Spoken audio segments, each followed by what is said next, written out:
എടാ ഈ Abraham Lincoln ആരാണെന്ന് ഇപ്പൊ മനസ്സിലായല്ലോ. ഈ കാണുന്ന മൊബൈൽ ഫോണുകളാടാ മലയാള സിനിമയെ നിയന്ത്രിക്കുന്നത്. അറിയോ നിനക്ക്? ഞണ്ണല് നിർത്തി ജർമ്മൻ ടൂറോ കൊണ്ട് സിനിമ നിർമ്മിക്കാൻ പോയിട്ടിപ്പോ ഞണ്ണാങ്കതിയില്ലാതെ എന്റെ ചെരുപ്പ് വെക്കാൻ വന്നിരിക്കുന്നു. തെണ്ടികള്. നീയൊക്കെ പ്രൊഡ്യൂസ് ചെയ്യാൻ പോണ പടത്തിന്റെ പേരെന്താ? താരം. എന്താ? ജൂനിയർ ആർട്ടിസ്റ്റ് ആണ് താരം. എന്നാ ഇപ്പൊ കേട്ടോ, പ്രൊഡക്ഷൻ കൺട്രോളറാണ് താരം.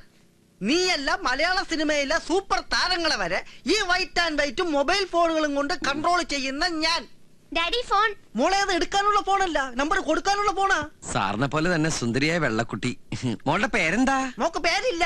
മുട്ട കഴിക്കുന്ന തിരക്കിനിടയിൽ ഇടാൻ മറന്നതാ. നീ മിണ്ടിപ്പോരുത്. ആരെയാണ് അവിടെ ചില്ലിട്ട് വെച്ചിരിക്കുന്നത്? എന്റെ കൂടെ വന്നവരാ, ജനലിന്റെ അപ്പുറത്താ. ഓ, നിന്റെ കയ്യിലിരിപ്പ് ഇതാണെങ്കിൽ അവരെ ശരിക്കും ചില്ലിട്ട് വെക്കേണ്ടി വരും. സാറേ. ഹായ് നിമ്മി. നീ മിണ്ടിപ്പോരുത്. ഇനി അങ്ങനെ ഒന്നും ഉണ്ടാവില്ല.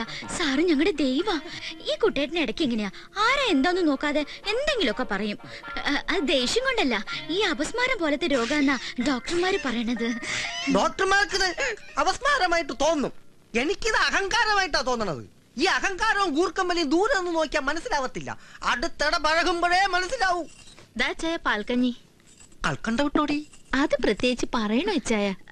ചേച്ചി പ്ലീസ് ചേച്ചി, ഞങ്ങളുടെ കാര്യം ഒന്ന് സാറിനോട് പറയോ? ജീവിക്കാൻ വേറെ ഗതി ഇല്ലാത്തോണ്ടാ. അതെ ചേച്ചി, ചേച്ചിയും പണ്ട് ഇവളെ പോലെ ജൂനിയർ ആർട്ടിസ്റ്റ് ആയിട്ട് വന്നതല്ലേ, അപ്പോഴല്ലേ എംബോക്ക് കയറി. അല്ല സോറി, സാറ് കയറി. മതി മതി, ഞങ്ങൾ പ്രേമിച്ചതും കല്യാണം കഴിച്ചതും അത് ഇനി നീ ഇവിടെ വിളമ്പി സുഖിപ്പിക്കണ്ട. നീ പോയ താടകട കാല് വീട്ടി. ചേച്ചി പ്ലീസ് ചേച്ചി, ഞങ്ങൾ കയ്യോടെ. എന്താ കുട്ടി കാണിക്കുന്നത്? പ്ലീസ് ഇച്ചയ, ഈ പ്രാവശ്യത്തേക്ക് മാപ്പ് കൊടുത്തേക്ക്. ഇനി അവരങ്ങനൊന്നും ചെയ്യില്ല. ഇവറ്റകൾക്ക് മാപ്പ് കൊടുക്കണോ സോപ്പ് കൊടുക്കണോ ഞാൻ തീരുമാനിക്കും. ഈ പ്രൊഡക്ഷൻ കൺട്രോളർ എബ്രഹാം ലിങ്കൻ തീരുമാനിക്കും. മനസ്സിലായോടി? മനുഷ്യ, കൺട്രോളിംഗും കൊണ്ട് എന്റെ അടുത്ത് കുറച്ച് ചാടിയാലുണ്ടല്ലോ. ഈ ആരോഗ്യം വെച്ച് നിങ്ങളുടെ കൺട്രോളിംഗ് എന്താണെന്ന് എനിക്ക് നന്നായിട്ട് അറിയാം. ഇതുപോലുള്ള കൺട്രോളിംഗ് ഒക്കെ അങ്ങ് ലൊക്കേഷനിൽ മതി. ഇവിടെ കൺട്രോൾ ചെയ്യണതേ ഞാനാ പറയുന്നത്.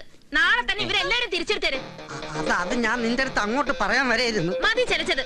നിങ്ങൾ എല്ലാവരും നേരെ ലൊക്കേഷനിലേക്ക് ചെല്ല്. ജോലിയും കൂലിയും ഒക്കെ അവിടെ കാണും. താങ്ക് യു ചേച്ചി. ചേച്ചിയാണ് മലയാള സിനിമയുടെ ഐശ്വര്യത്തിന്റെ ചേച്ചി. എവിടെ ചേച്ചി ലൊക്കേഷൻ? ലൊക്കേഷൻ പറഞ്ഞു കൊടുക്കും മനുഷ്യ. പൊട്ടിത്തെറി. പൊട്ടിത്തെറിയാ? അതെ, മാർക്കറ്റിലെ പൊട്ടിത്തെറി. Final rehearsal and take. Baburaj, Gypsy correct ആയിട്ട് ഓടിച്ച് പമ്പിനുള്ളിലേക്ക് വരണം. Okay sir, okay. പമ്പിലേക്ക് ജിപ്സി കയറുന്നതും ബ്ലാസ്റ്റ് നടക്കണം. ബ്ലാസ്റ്റിനോടൊപ്പം ക്രൗഡ് ചിതറി ഓടണം.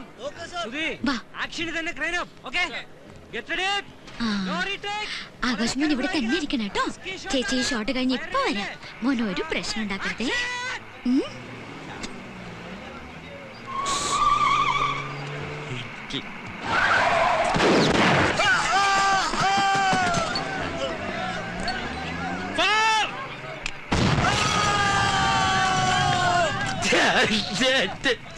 നമ്മൾ കറക്റ്റ് സമയത്ത് എത്തുന്ന ആൾക്കാരില്ല ഏട്ടാ. ശരി, ഞാൻ തിരിച്ചു വിളിക്കാം. 7 മണി കോൾ ഷീറ്റിൽ ഇപ്പോഴാണോ കയറി വരുന്നത്? അത് സാറേ, ഇവനെ ആശുപത്രിയിൽ ഡിസ്ചാർജ് പൊട്ടിക്കുന്നത് ഇവിടെയല്ലേ, അതിനു മുൻപ് ഇതാരും ഇവന്റെ തലയിലിട്ട് പൊട്ടിച്ചത്. അതൊരു വലിയ കഥയാണ്. കഥ എഴുതാൻ നീ ആര്? MTO ലോഹിദാസോ? ദേ, പിന്നൊരു കാര്യം പറഞ്ഞേക്കാം. ഇന്നലെ എന്റെ വീട്ടിൽ നടന്ന പൊട്ടിത്തെറി ഇവിടെ എങ്ങാനും കൊണ്ട് വിളമ്പിയാ? ഇല്ല സാറേ, ഒരിക്കലും ഇല്ല. നമ്മള് കുടുംബക്കാരാകുമ്പോ പല നമ്മള് കുടുംബക്കാരാ.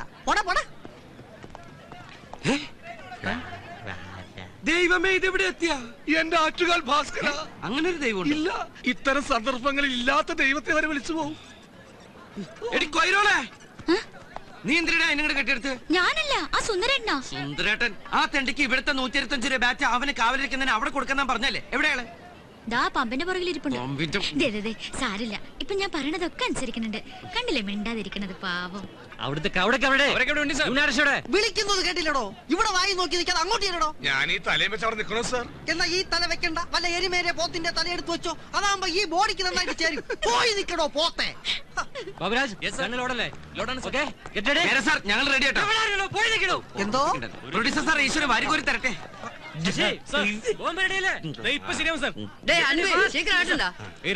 என்ன சேஷனா எல்லாம் ரெடி இல்ல? எல்லாம் ரெடியா? 3 സ്ഥലത്തും പെട്രോൾ പമ്പ് വെച്ചിருக்கு. 2 ക്യാമറയാ. ஆமா, எல்லாம் கரெக்ட்டா வெச்சிருக்கு. சுவிட்ச் போட்டா போதும், வெடிச்சிடும் சார். டேய், என்னடா பண்ண போற? ஐயோ!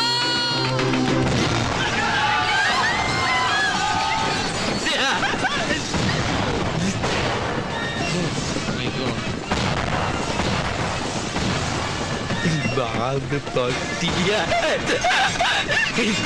തായത്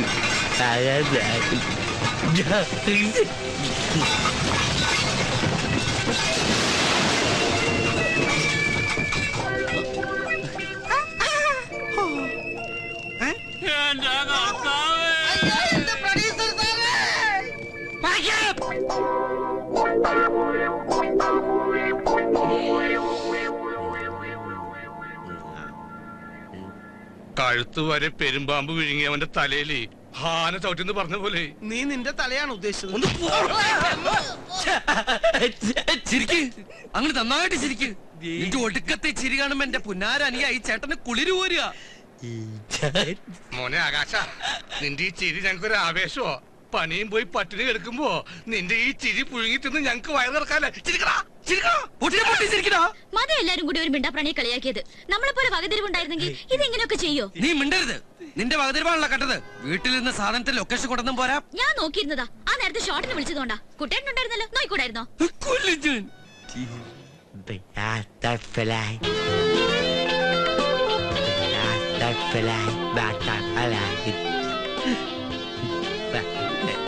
ബട്ടർഫ്ലൈ എന്നാ കൂടെ പറഞ്ഞങ്ങോട്ട് പൊക്കോ. മര്യാദയ്ക്ക് ചുരുട്ടുകുട്ടി ചവിട്ടി പുറത്തിറങ്ങി. നിർത്തണുണ്ടോ? കുറെ നേരായി. കരിപുരണ്ട ജീവിതങ്ങളൊക്കെ ഇങ്ങോട്ട് ഇറങ്ങും. ഓ, ഇതിലിപ്പോ ആരാ ആനന്ദക്കുട്ടൻ? ആ, മിസ്റ്റർ ആനന്ദക്കുട്ടന്റെ മൊബൈലിൽ വിളിച്ചപ്പോ സ്വിച്ച് ഓഫ്. കാണേണ്ട ഇമ്പോർട്ടന്റ് കാര്യമുള്ളതുകൊണ്ട് ഞാൻ നേരിട്ട് ഇങ്ങോട്ട് വന്നു. ഫോണിന്റെ ബാറ്ററി കരിഞ്ഞു പോയി. പിന്നെ അതുപോലത്തെ വേറെ അനിയന്മാരെ ഏതെങ്കിലും രാജ്യത്ത് പ്രസവിച്ചിട്ടുണ്ടോ എന്റെ അമ്മ? മനസ്സിലായില്ല. മനസ്സിലായില്ല? ഞങ്ങൾ ഈ കോലത്തിൽ പുകഞ്ഞിട്ട് സാറൊന്നും മനസ്സിലായില്ല. ഇതൊന്നും മേക്കപ്പ് അല്ല സാറേ, ഒറിജിനലാ. സാറ് കൊണ്ടുവന്ന ഈ പൊന്നാരനിയൻ ക്ലൈമാക്സ് പൊട്ടിക്കേണ്ട ബോംബ് ഇന്റർവെല് പൊട്ടിച്ചു. പിന്നെ പേടിപ്പിക്കില്ലടോ. അതോടെ ഞങ്ങളുടെ ലൈഫിന്റെ ക്ലൈമാക്സ് തീർന്നു. എന്തായാലും സാർ കറക്റ്റ് സമയത്തൊന്ന് കാര്യങ്ങളൊക്കെ അന്വേഷിക്കണ്ടല്ലോ. വലിയ ഉപകാരം. സാർ ചെല്ല്. ഞങ്ങൾ ഈ പാവ ഇന്ത്യക്കാര് വല്ല കൂട്ടാത്മഹത്യൊക്കെ ചെയ്ത് ജീവിച്ചോളാം. അല്ല, അപ്പൊ ഞാൻ ഊഹിച്ച പോലെ ഈ അനിയൻ നിങ്ങൾക്കൊരു ബാധ്യതയാണെന്ന് അർത്ഥം. ബാധ്യതയല്ല, ആറ്റം ബോംബ്. ഇവരാണോ സാറേ ഈ ജർമ്മനിയിലെ ബെർലിൻ മതിൽ പൊളിച്ചത്? ആ ആറ്റം ബോംബിനെ വല്ല ആഫ്രിക്കയിലോ അന്റാർട്ടിക്കയിലോ എവിടെയെങ്കിലും കൊണ്ടിട്ട് പൊട്ടിക്കാൻ എന്തെങ്കിലും ചെയ്യാൻ പറ്റുന്നുണ്ട് ട്രാവൽ ഏജൻസി? അങ്ങനെ ഒരു സാധ്യതയെ കുറിച്ച് സംസാരിക്കാനാ ഞാനിപ്പോ വന്നിട്ടുള്ളത്. എന്തായാലും സാറേ, എന്തായാലും അയാൾ ഇന്ത്യൻ പൗരനായിട്ടില്ല. ഇതുപോലെ ഒരാളെ അങ്ങനെ ആക്കാൻ ഒരുപാട് നൂലാമാലകളുണ്ട്. ഇതിപ്പോ അതിന്റെ ഒന്നും ആവശ്യമില്ല. ഇതോടെ നിങ്ങളുടെ പ്രശ്നങ്ങൾ തീരുകയും ചെയ്യും. 14 റീൽ ഓടിക്കാതെ വേഗം ക്ലൈമാക്സ് പറ സാറേ. അതായത് അയാൾ വന്നിട്ട് ജർമ്മനിന്നാണല്ലോ, അങ്ങോട്ട് തന്നെ അയാളെ തിരിച്ചയക്കുക. അവിടെ അയാളെ ഏറ്റെടുക്കാൻ, എന്ന് വെച്ചാൽ ദത്തെടുക്കാൻ ഒരു മലയാളി ഫാമിലി തയ്യാറാണെന്ന് പറഞ്ഞ് ഞങ്ങളുടെ ഓഫീസുമായി ബന്ധപ്പെട്ടിട്ടുണ്ട്. അവർക്ക് അയാളെ അവിടെ വെച്ച് ചെറുപ്പം മുതലേ അറിയാത്രേ. ഇങ്ങനെ ഒരുത്തിന് അവർക്ക് എന്തിനാ? സാധാരണ കുട്ടികളല്ലേ ദത്തെടുക്കാറ്? അവര് ജർമ്മൻകാരല്ലേ, നമ്മൾ ഇന്ത്യക്കാർക്ക് ഇതൊന്നും അറിയില്ലല്ലോ. ഞങ്ങളുമായി ബന്ധപ്പെട്ട മിസ്റ്റർ സാമുൽ ഐസക് അവിടുത്തെ ഏറ്റവും വലിയ കോടീശ്വരനായ മലയാളിയാ. ലൈഫ് ലോങ് നിങ്ങളുടെ അനിയന്റെ കാര്യം അവിടെ സേഫ് ആയിരിക്കും. അക്കാര്യം ഞങ്ങളുടെ കമ്പനി ഗ്യാരണ്ടി തരാം. മിസ്റ്റർ ആനന്ദക്കുട്ട ആലോചിച്ച് മറുപടി പറഞ്ഞാൽ മതി. ഞാൻ വൈകിട്ട് വിളിക്കാം. അല്ല സാറേ, ഒന്നിന്നേ. സംഗതി ലൈഫ് ലോങ് അവന്റെ കാര്യം സേഫ് ആയിരിക്കും. പക്ഷെ ഈ ഏട്ടൻ എന്ന നിലയിൽ എന്റെ കാര്യം ഇവിടെ സേഫ് അല്ല. അവൻ കാരണം എനിക്ക് ലക്ഷക്കണക്കിന് രൂപ നഷ്ടമുണ്ട്. അതെനിക്ക് കിട്ടണം. അത് മാത്രം കിട്ടുന്ന കാര്യം നമ്മുടെ ജോലി വരെ പോയില്ലേ, അതിനൊരു നഷ്ടപരിഹാരം ഉണ്ടാവണ്ടേ? അപ്പൊ ഞാൻ പറയാല്ല, എല്ലാവരും കൂട്ടി ഒരു സാറേ ഞാൻ പറയാം. പറയാൻ വരട്ടെ, ഒന്നുകൂടി ഒന്ന് ആലോചിച്ചിട്ട്. ഇനി എന്തൊട്ട് ഇത്ര ആലോചിക്കാൻ? സാറേ, ഏതാണ്ടൊരു 2, 3, 4, 5, 6, 7, 8, 9, 10 ലക്ഷം രൂപ എനിക്ക് കിട്ടണം. എത്രയെന്ന്?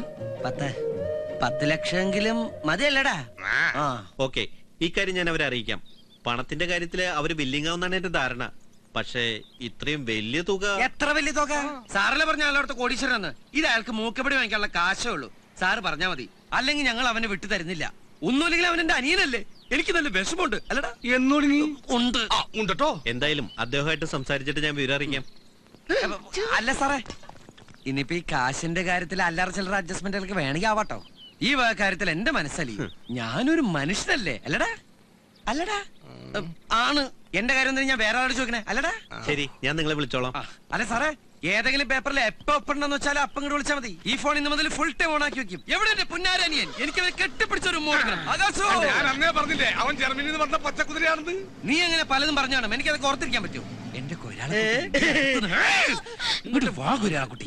നീ അകത്ത് ചെന്ന് നമ്മുടെ പച്ചക്കുതിരക്ക് വല്ല വെക്കൂല പുല വല്ല മുതിര പഴംപുരി എന്തെങ്കിലും പുഴിഞ്ഞുണ്ടാക്കി കൊടുക്കുമോളെ. ആകാശോ,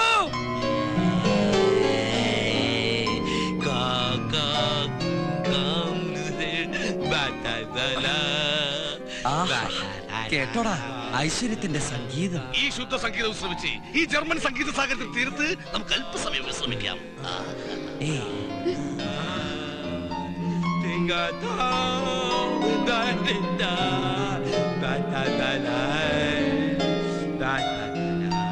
ഏ